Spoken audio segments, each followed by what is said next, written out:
Hello everyone, I am Radha Pandey and once again we are going to learn coordination chemistry. आज की class में हम लोग optical isomerism को almost खत्म कर देंगे। इस टॉपिक को शुरू करने से पहले मैं आपको पीछे का थोड़ा बहुत जो मैंने ऑप्टिकल आइसोमरिज्म सिखाया था वो मैं आपको वापस से रिवाइज करा देती हूँ। मैंने आपको पिछली क्लास में ऑप्टिकल आइसोमर्स बता दिया था, मैंने आपको बता दिया था इनैंशियोमर क्या होता है, मीजो कंपाउंड क्या होता है। साथ ही मैंने आपको यह भी बता दिया था कि कौन से फॉर्मेट को देख करके आप बता सकते हैं कि ये ऑप्टिकली एक्टिव होगा या ये ऑप्टिकल आइसोमरिज्म शो करेगा। अगर मैं वापस इसको रिवाइज कराने की कोशिश करूं तो मेरा जो पहला फॉर्मेट था वो कुछ ऐसा था, MAA2B2, इस तरह का कुछ मेरे पास फॉर्मेट था। इस फॉर्मेट का जो कंपाउंड होगा वो ज्योमेट्रिकल आइसोमरिज्म भी शो करेगा और ऑप्टिकल आइसोमरिज्म भी शो करेगा। मैं बात करूं अगर ज्योमेट्रिकल आइसोमरिज्म की, तो ये जो कंपाउंड होगा ये ज्योमेट्रिकल आइसोमरिज्म में सिस और ट्रांस फॉर्म शो करेगा। इसका जो सिस फॉर्म होगा वो आपको डी और एल फॉर्म दोनों फॉर्म में दिख सकता है, मतलब non super imposable mirror image बनाएगा और ये इसकी वजह से कह सकते हैं कि इसका सिस फॉर्म जो होगा वो ऑप्टिकली एक्टिव होगा। वहीं अगर इसके ट्रांसफॉर्म की बात करें तो इसका ट्रांसफॉर्म मीजो कंपाउंड फॉर्मेशन करेगा और meso compound optically inactive compound होता है। अगर हम बात करें यहाँ पर नंबर ऑफ जीआई की, तो नंबर ऑफ जीआई यहाँ पर 2 बनते हैं, जबकि अगर बात करें नंबर ऑफ ओआई की तो यहाँ पर 3 बनते हैं। मैंने आपको कल की क्लास में बताया था कि ऑप्टिकली इनएक्टिव जरूर है ट्रांसफॉर्म, लेकिन ऑप्टिकल आइसोमर की जब काउंटिंग की जाएगी तो उसमें आप इसको कंसिडर करना पड़ेगा आपको, ठीक है, क्योंकि ये कंपाउंड ओवरऑल रोटेशन 0 शो करता है लेकिन एक्चुअली लाइट को रोटेट कराता है। दैट्स व्हाई ऑप्टिकल आइसोमर में इसकी काउंटिंग की जाती है। ऑप्टिकली इनएक्टिव लेकिन माना जाता है, क्योंकि जब फाइनली बाहर आता है लाइट तो आपको रोटेशन उसमें नहीं दिखता, उसमें कोई आपको चेंजेस नहीं दिखते हैं डायरेक्शन के। दैट्स वाई इसको हम लोग कहते हैं ऑप्टिकली इनएक्टिव कंपाउंड है। मैंने जो आपको दूसरा फॉर्मेट सिखाया था वो कुछ ऐसा फॉर्मेट था, MAA का होल थ्राइस। इस कंपाउंड का जीआई नहीं बनेगा क्योंकि यहाँ पर लिगेंड्स के रिलेटिव पोजीशन में चेंजेस नहीं दिख पाती हैं और दैट्स वाई ये कंपाउंड ऑप्टिकली एक्टिव सिर्फ होगा, मतलब ऑप्टिकल आइसोमरिज्म शो करेगा और इसके 2 ऑप्टिकल आइसोमर बनेंगे। अब अगर मैं यहाँ पर बात करूं तो मेरा जो आज का तीसरा जो मेरा फॉर्मेट है, जो कि लास्ट फॉर्मेट है, वो कुछ ऐसा है। आप देखो इसको, जो तीसरा फॉर्मेट होगा वो कुछ ये होगा, MAA2B2C2। सही है। आप देखो जरा ये किस तरीके से आपको ऑप्टिकल आइसोमर फॉर्म कर रहा है और समझने की कोशिश करते हैं इस चीज को।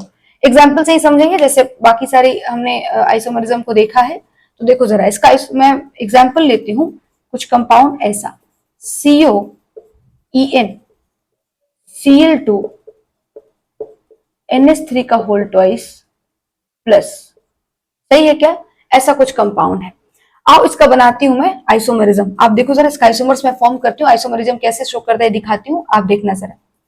मैं इसका कुछ ऐसा कंपाउंड बना रही हूं, आप देखो।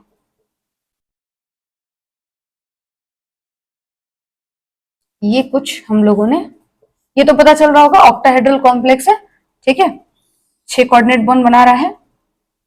अब देखो यहां पर मैंने EN लगा दिया, सेंटर में कोबाल्ट लिख लिया हमने, यहां पर Cl लिख लिया, यहां पर Cl लिख लिया और यहां पर हम NH3 और यहां पर भी हम NH3 लिख लेंगे और ये हमारा चार्ज हो गया प्लस।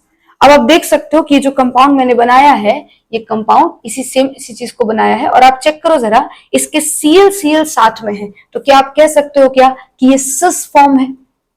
ये जो कंपाउंड है ये, इसको मैं ऐसे लिख देती हूं, I think that would be better. देखना जरा, सिस COEN Cl2 NH3 का होल ट्वाइस। सही है क्या?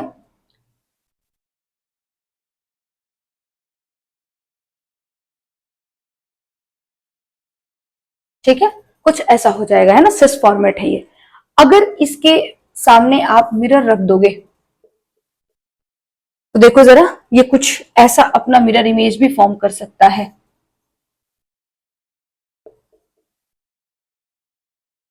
अगर आप देख पा रहे होंगे तो ये कंपाउंड जो है प्लेन ऑफ सिमेट्री नहीं शो करेगा, ठीक है। आप इसको किसी भी अगर प्लेन में काटते हो तो ये आपका किसी भी एक्सिस में अगर आप इसको कट करते हो तो ये कभी भी इक्वली बट नहीं सकता है, इक्वली डिवाइड नहीं हो सकता है। दैट्स वाई ये कंपाउंड में प्लेन ऑफ सिमेट्री नहीं है, ठीक है। अब आओ जरा चेक कर लेते हैं इसका मिरर इमेज। तो मिरर इमेज देखो जरा, ये कुछ ऐसा होगा क्या?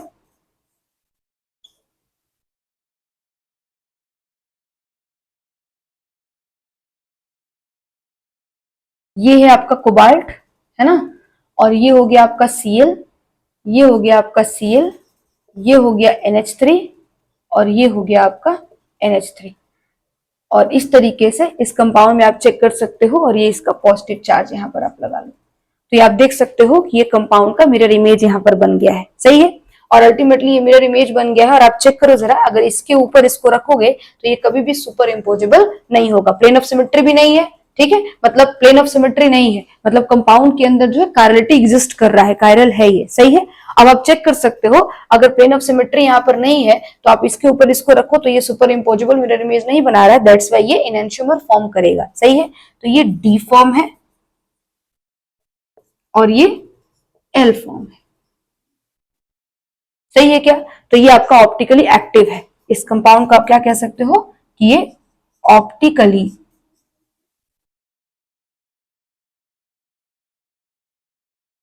एक्टिव है, ठीक है, ऑप्टिकल आइसोमर शो करेगा।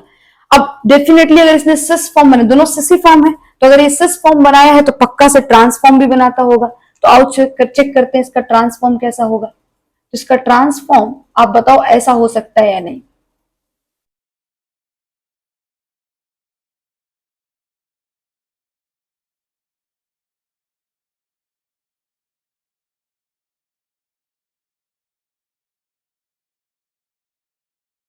ये देखो सीओ हो गया,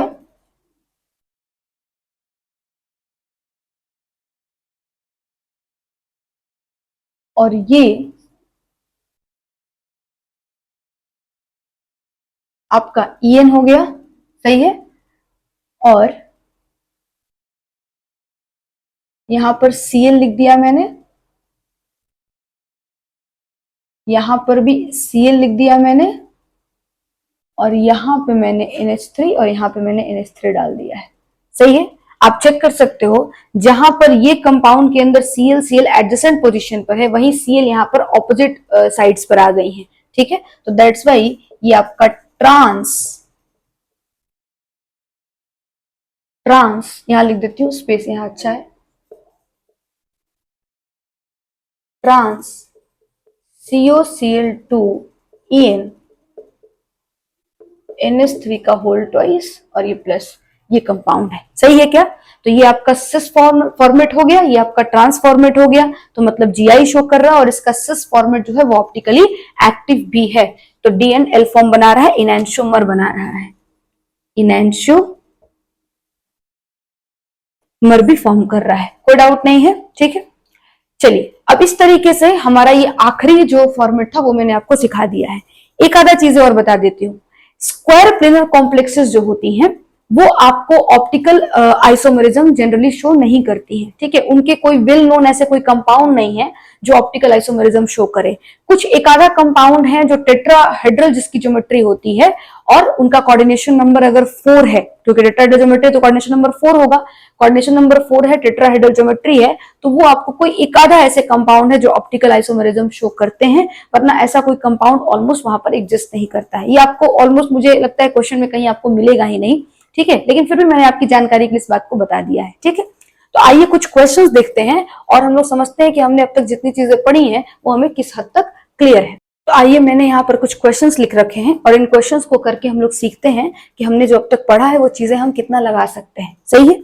आइए, सबसे पहले मेरा फर्स्ट क्वेश्चन है, ये सारे PYQs है ना, तो आप इसको करिए और एक बार देखिए सवाल का फॉर्मेट क्या रहता है। यहाँ पर पहला क्वेश्चन है, नंबर ऑफ ऑप्टिकल आइसोमर बताना है आपको इस कंपाउंड का। जब भी आइसोमेरिज्म का क्वेश्चन करना हो, सबसे पहले आपको जो कंपाउंड दिया है उसका फॉर्मेट क्लियर कर लो, तो उससे आपको समझ में आ जाएगा कहीं ना कहीं ये कितना OI और GI बन सकता है। तो आओ पहले मैं फॉर्मेट बनाती हूँ, तो आप चेक करो जरा, यहाँ जो फॉर्मेट लिखा हुआ है इसका फॉर्मेट क्या हो सकता है। ये फॉर्मेट होगा, ये Cr के लिए M मेटल है ना, और ये जो C2O4 है उसको आप लिख सकते हो यहाँ पर AA। क्यों AA लिख रही हूं मैं, क्योंकि C2O4 में जो डोनर एटम होता है वो सेम ही होता है दोनों एंड पर, तो दैट्स वाई ये आपका सिमेट्रिकल लिगेंड होता है, बाइडेंटेन लिगेंड होता है। तो मैं AA होल थ्राइस लिख दी हूँ, ठीक है। कल वाली ही क्लास में मैंने इसको कराया था, आप याद करो जरा, मैंने कुछ अगर इसका बनाओगे तो देखो जरा, ये GI शो नहीं करता क्योंकि रिलेटिव पोजीशंस जो होती हैं लिगेंड की उनमें डिफरेंसेस नहीं आ पाती हैं, जबकि ये OI शो करता है। अगर मैं आपको दिखाऊं तो जरा आपको याद दिलाती हूँ, आप एक बार कॉपी अपना चेक करना, ऐसा कुछ मैंने कराया था। यहाँ पर बस मैंने OX की जगह EN लिखा होगा, मेटल शायद कुछ और होगा, लेकिन अगर मैं बात करूं तो ये कुछ देखो यहाँ जो लिखा है कंपाउंड, इसका कुछ ऐसा बनेगा, देख पा रहे हो आप, और यहाँ पर इसका चार्ज हो जाएगा -3, ठीक है। तो अल्टीमेटली कुछ इस तरह का बनेगा, और इसका आप चाहो तो यहीं पर मिरर इमेज भी बना के देख सकते हो, और दोनों मिरर इमेज एक दूसरे पर सुपर इम्पोज नहीं होंगे, सही है क्या। तो अल्टीमेटली ये दो ऑप्टिकल आइसोमर तो फॉर्म करेगा, लेकिन ये ज्योमेट्रिकल आइसोमर फॉर्म नहीं करता है, रिलेटिव पोजीशंस में लिगेंड की चेंज नहीं आती है, जिसकी वजह से इसका आंसर 2 हो जाएगा, सही है। तो मुझे फॉर्मेट पता होना चाहिए, पहले आपको याद करना है कि किस फॉर्मेट का कितना बनता है, और फिर आपको याद रखना है कि, और फिर यहां पर आपको इस क्वेश्चन के अंदर फॉर्मेट पता कर लेना है, तो आप फटाफट आंसर बता सकते हो। चलो सेकंड फॉर्मेट, सेकंड क्वेश्चन में आते हैं। यहां पूछ रहा है नंबर ऑफ जीआई बताइए कितना होगा इन कंपाउंड्स का। मैं ऊपर वाले क्वेश्चन को रब कर देती हूँ और आप चेक करो जरा इनमें आप कैसे बता सकते हो। इसको मैं साफ कर दे रही हूँ जगह को, और देखो जरा, सबसे पहले फॉर्मेट क्लियर करो, खुद से बताओ फॉर्मेट क्या होना चाहिए। पीटी है तो एम हो जाएगा, सही है। NH3 मोनोडेंटेन लिगेंड है तो मैं इसको लिख रही हूँ A2, और ये देखो B2 है, सही है। MA2B2 का जीआई पूछ रहे हैं, बताओ जरा कैसा बनेगा। ये रहा M, ये रहा A, ये रहा A, ये रहा B और ये रहा B। एक फॉर्मेट ये हो गया, और कौन सा फॉर्मेट है समझ आ रहा होगा, ट्रांस है। और वहीं देखो M A, ये A, ये B और ये B, ये सिस फॉर्मेट है, तो इसका जो जीआई का संख्या होगा वो 2 होगा, सही है। मैं सबको मिटा देती हूँ, ये सबको मैं साफ कर देती हूँ, आप अपनी कॉपी में चेक करना, कॉपी में बनवाया है मैंने, ठीक है। तो इसका नंबर ऑफ जीआई 2 हो जाएगा। सेकंड वाला कंपाउंड देखना जरा, इसका फॉर्मेट है MA4, सही है। और आपको मैंने लिखवाया था कॉपी में कि ये जो आपका फॉर्मेट है इसमें रिलेटिव पोजीशंस का चेंज नहीं आता है लिगेंड का, दैट्स वाई ये जीआई कितना शो करेगा, 0 शो करेगा। तो ये आपका 2 और 0 हो गया, ठीक है। ऐसे अगर आप ऑप्शन चेक करोगे तो आपका आंसर आ चुका है 2,0, ठीक है। लेकिन फिर भी आप बाकी सबको भी चेक कर लो एक बार, देखो जरा, इसको चेक करो जरा, रूथेनियम, इसको भी आप लिख सकते हो MH2O A3 और Cl3B3, ठीक है। कुछ ऐसा फॉर्मेट है। याद करो मैंने एक आपको फेसियल और मेरिडोनियल करके बताया था, फैक और मर, ये वही वाला फॉर्मेट है जिससे ये आपको 2 आइसोमर्स बनते हैं, ज्योमेट्रिकल आइसोमर। तो इसकी भी नंबर जो होंगी वो 2 हो जाएंगी। और आप इसको चेक करो, ये देखो M, यहाँ पर NH3 4 है तो मैं A4, और Cl को मैं लिखती हूँ B और ये B2, तो MA4B2 टाइप बन रहा है। और इस MA4B2 टाइप का भी जो जीआई है वो आपका 2 बन जाएगा। कैसा बनेगा एक बार याद दिला देती हूँ, कुछ इस तरह का M A A A A, ये रहा B, तो ये आपका ट्रांसफॉर्मेट बन गया। और अगर इसी का सिस फॉर्म बनाना हो तो M A A A, यहाँ पर भी A और यहाँ पे भी A और यहाँ पे B और यहाँ पे B, देख सकते हो यहाँ पर B एडजेसेंट पोजीशन पर है और यहाँ जो B है वो आपकी ऑपोजिट पोजीशंस पे है। तो अल्टीमेटली ये सिस और ट्रांस आपका फॉर्मेशन कर रहा है, तो इसका भी नंबर ऑफ जीआई 2 हो जाएगा। तो आप आंसर कर लो 2,0,2,2, तो ये आपका आंसर हो जाएगा। क्लियर है क्या। चलिए नेक्स्ट क्वेश्चन में मूव करते हैं। आपको समझ में आना चाहिए, मतलब आपको समझ आ रहा है कैसे मैं सवाल बता रही हूँ करने के लिए। अप्रोच आपको सीखना पड़ेगा कि आपको सबसे पहले फॉर्मेट क्लियर करना है, फिर आपको कॉपी को, नोट्स को एक बार पहले पढ़ लेना, उसके बाद फिर आप पहले उसमें याद कर लो कि इसका कितना फॉर्मेट बनता है, और अपने हाथ से बना करके देख लेना, इससे आपको ज्यादा अच्छी अंडरस्टैंडिंग आ जाएगी। एंड देन फिर इन क्वेश्चंस को करना, तो आप ज्यादा इजिली इन क्वेश्चंस को अटेम्प्ट कर सकोगे।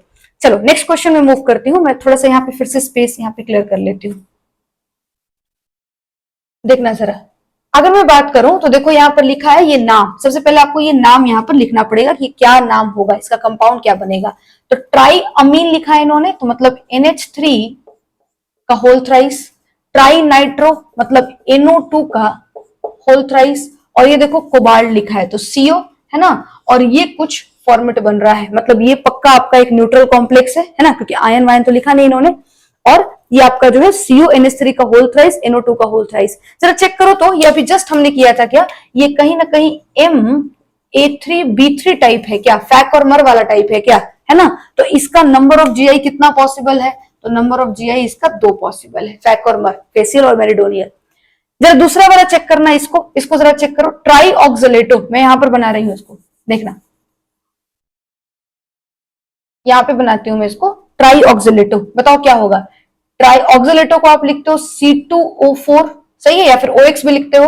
ट्राई ऑक्सलेटो मतलब ये होल थ्राइस, यहाँ पे क्रोमेट है ना, तो मतलब Cr, और क्रोमेट वर्ड लगा है मतलब पक्का ये एनायनिक कॉम्प्लेक्स रहा होगा, लास्ट में 8 वर्ड लगा है, ठीक है, और 3, तो आप यहाँ पे इसका चार्ज वार्ज निकाल के देख लेना, यहाँ पे नेट चार्ज -3 करके आएगा। अभी मैंने जस्ट वहां पर यही सेम चीज बना रखा था, सही है।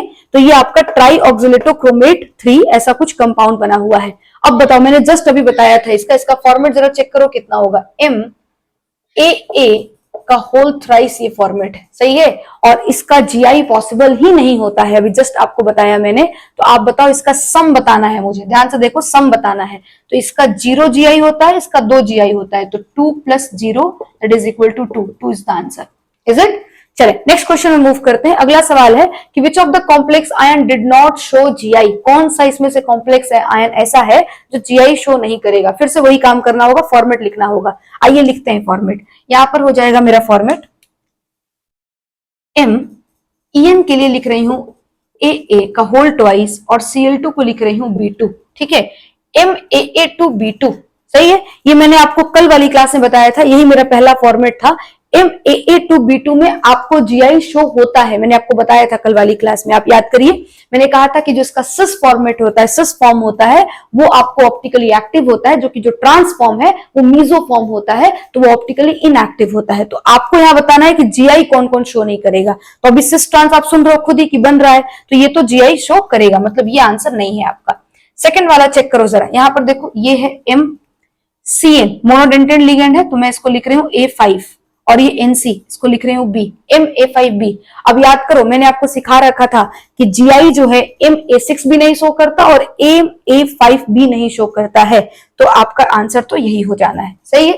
आगे भी चेक कर लो, देखना जरा, ये हो जाएगा NS3 को A3 और NO2 को B3, ठीक है। तो MA3B3 जस्ट अभी आपको बताया, ये जीआई शो करता है, 2 जीआई शो करता है, तो ये भी आपका आंसर नहीं होगा। और इसको चेक कर लो, ये है आपका NS3 को A4 और Cl को B2, है ना। MA4B2 ये भी आपको जीआई शो करता है, ऊपर में बनाया था यहाँ पर मैंने अभी जस्ट, ठीक है। तो ये भी आपको जीआई शो करता है। तो अल्टीमेटली आपका आंसर, यहाँ पे उन्होंने पूछा है did not show GI, that's why answer B option हो जाएगा। क्लियर है क्या? चलिए लास्ट क्वेश्चन करते हैं आज का, और देखते हैं कि हमें कितनी बात फाइनली समझ आ गई है। देखिएगा, ये थोड़ा अच्छा क्वेश्चन मुझे लगा है अभी तक में, ठीक है। सुनिएगा जरा क्या है क्वेश्चन। पूछ रहा है कि टोटल नंबर ऑफ आइसोमर बताना है, कोई स्क्वायर प्लेनर कॉम्प्लेक्स दिया है मेरे पास। ये कुछ कॉम्प्लेक्स है जहां पे M मतलब किसी मेटल को रेफर कर रहा है, और ये 4 लिगेंड्स इन्होंने दे रखे हैं, F, SCN, Cl और NO2।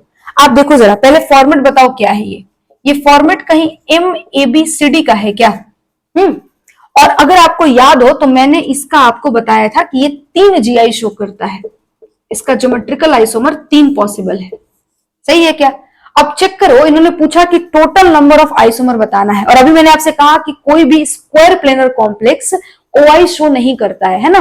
टेट्राहेड्रल में एक आधा है, और लगभग स्क्वायर प्लेनर के अंदर लगभग कोई भी ऐसा वेल नोन कंपाउंड नहीं है जो ऑप्टिकल आइसोमरिज्म शो करता हो। तो इसका आइसोमर पूछा है तो OI तो है नहीं, जो भी होगा सो GI होगा, ठीक है। तो उस हिसाब से आंसर इसका 3 होना चाहिए था, लेकिन ऑप्शन में दिया नहीं है, ठीक है। इसका मतलब आंसर कुछ और होगा। अब क्या होगा इस बात को समझो, देखना, ये अच्छा सवाल है, इसलिए मैंने आपको कहा भी था। ये देखो SCN और NO2 यहाँ पे मौजूद है, ठीक है। ये SCN और जो NO2 है बेटा, ये एम्बीडेंटेट लिगेंड है, एम्बीडेंटेट लिगेंड है, मतलब इनके अंदर 2 एटम ऐसे होते हैं जो बॉन्ड बनाने की एबिलिटी रखते हैं, लेकिन एक टाइम पर कोई एक ही कनेक्ट होता है मेटल के साथ। अब आप चेक करो जरा, इसके अंदर अगर मैं इनका जीआई बनाऊं, ध्यान से देखना, मैं आपको समझा रही हूँ, समझना जरा किस तरह से। जैसे ये लिख दिया मैंने सेंट्रल में मेटल, ये रहा आपका फ्लोरीन, ये देखो SCN है, इसको लिख दिया SCN, ठीक है। अब देखो यहां से लिख रही हूं Cl और यहां से लिख रही हूं NO2, सही है क्या? ये कुछ ऐसा बन गया, सही है। अब अगर देखो तो मैं इसको A मान रही हूं, है ना, इस A के रिस्पेक्ट में Cl को रखा है मैंने, फिर मैं इस A के रिस्पेक्ट में SCN को रखूंगी और इसी A के रिस्पेक्ट में NO2 को भी रख लूंगी, ठीक है। तो अल्टीमेटली यहां से 3 जीआई तो बन जाएंगे। समझ में आ रहा होगा आपको मैंने क्या बोला? M के रिस्पेक्ट में M के साथ F के रिस्पेक्ट में SCN रख लूंगी, यहां पर मैं आपको Cl रख लूंगी और यहां पर मैं NO2 रख लूंगी। तो एक ये हो गया। दूसरा, तीसरा नंबर कैसा हो सकता है? फिर से ये M, ये रहा F, इसके रिस्पेक्ट में मैंने 2 को रख चुकी हूं, अब तीसरा रख रही हूं NO2, और फाइनली यहाँ पे Cl और यहाँ पे SCN, ये भी रख दिया मैंने, सही है।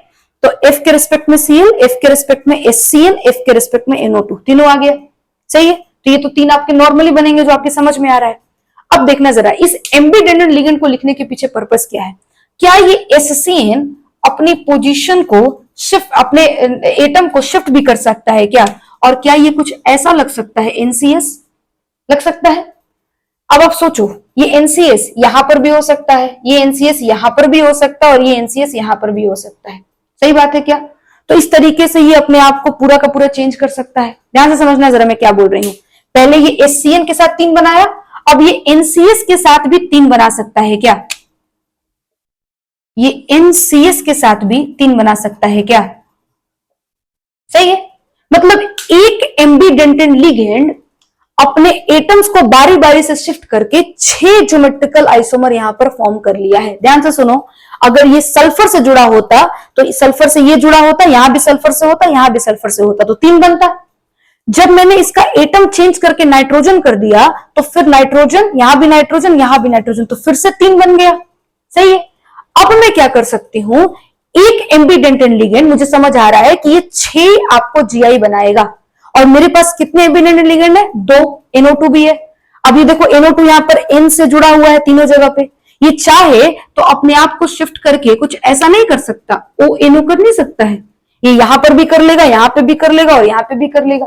तो अल्टीमेटली एक एम्बिडेंटेंट लिगेंड 6 जीआई शो करेंगे, 6 जीआई बनाएंगे, और मेरे पास 2 एम्बिडेंटेंट लिगेंड हैं, तो आप बता दो कितना हो जाएगा, 6 इसका और 6 इसका, तो मतलब ये 12 आपको जीआई शो करेंगे। तो अल्टीमेटली इसका आंसर जो होगा वो 12 हो जाएगा। आई थिंक आपको मेरी बात समझ में आ गई होगी। इस पूरे क्वेश्चन को आप वापिस से खुद से करिएगा तो आपकी क्लैरिटी थोड़ी सी और ज्यादा हो जाएगी, और नोट्स को रिवाइज करके करिएगा। Thank you.